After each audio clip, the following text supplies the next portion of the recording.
புரட்சி கவிஞர் பாரதிதாசனின் 135வது பிறந்த நாளை முன்னிட்டு சென்னை காமராஜர் சாலையில் உள்ள அவரது திருவுருவ சிலைக்கு முதலமைச்சர் மு க ஸ்டாலின் மரியாதை செலுத்துகிறார். அந்த காட்சிகளை தற்போது பார்த்து வருகிறோம்.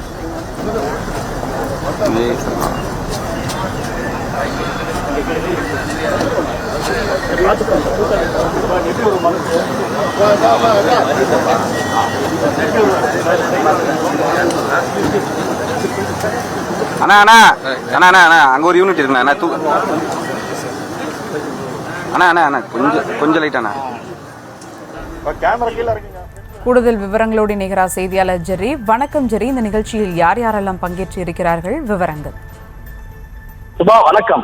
எங்கள் வாழ்வும் எங்கள் வளமும் மங்காத தமிழ் என்று சங்கே முழங்கு, தமிழுக்கு அமிர்தென்று பெயர், இந்த தமிழ் எங்கள் உயிருக்கு நேர் என பல பாடல்களை படைத்த பாவேந்தர் பாரதிதாசனின் 135வது பிறந்தநாள் விழா இன்று. பாவேந்தர் பாரதிதாசன் பிறந்தநாள் தமிழக அரசின் சார்பில் தமிழ் வார விழாவாக கொண்டாடப்படுகிறது.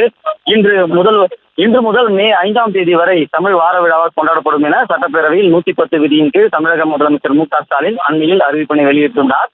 தமிழ்நாடு முழுவதும் தமிழ் மொழியை பாவேந்தர் பாரதிதாசனின் பங்களிப்பையும் கொண்டாடப்படும் வகையில பல்வேறு நிகழ்ச்சிகள் இன்று முதல் ஒரு வார காலத்திற்கு நடைபெற இருக்கிறது.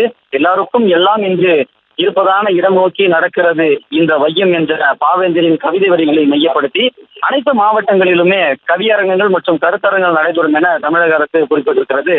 மாணவருடைய தமிழ் மொழியின் பெருமையை எடுத்துரைக்க பேச்சு கட்டுரை, கவிதை போட்டிகள் நடத்தப்படும், பரிசுகளும் வழங்கப்பட உள்ளது என்றும் அறிவிக்கப்பட்டிருக்கிறது. தமிழ் வார விழாவில் சிறந்த கவிஞர்கள் மற்றும் இளங்கவிஞர்கள் பலர் கவியரங்கில் பங்கேற்றுள்ளதாகவும் தெரிவிக்கப்பட்டிருக்கிறது. தமிழ் இசை, நடனம் மற்றும் மரபுகளை மையப்படுத்திய கலை நிகழ்ச்சிகள் மாநிலம் முழுவதும் நடத்தப்பட இருக்கிறது. பாவேந்தர் பாரதிதாசனின் 135வது பிறந்தநாள் விழாவையொட்டி தமிழக முதலமைச்சர் மு க ஸ்டாலின் அவர்கள் மெரினா கடற்கரையில் உள்ள பாரதிதாசன் திருவுருவ சிலைக்கு மலர்தூவி மரியாதை செலுத்தினார்.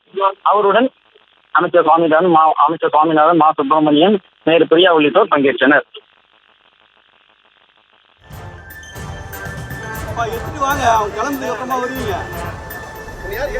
விவரங்களுக்கு நன்றி ஜெர்ரி.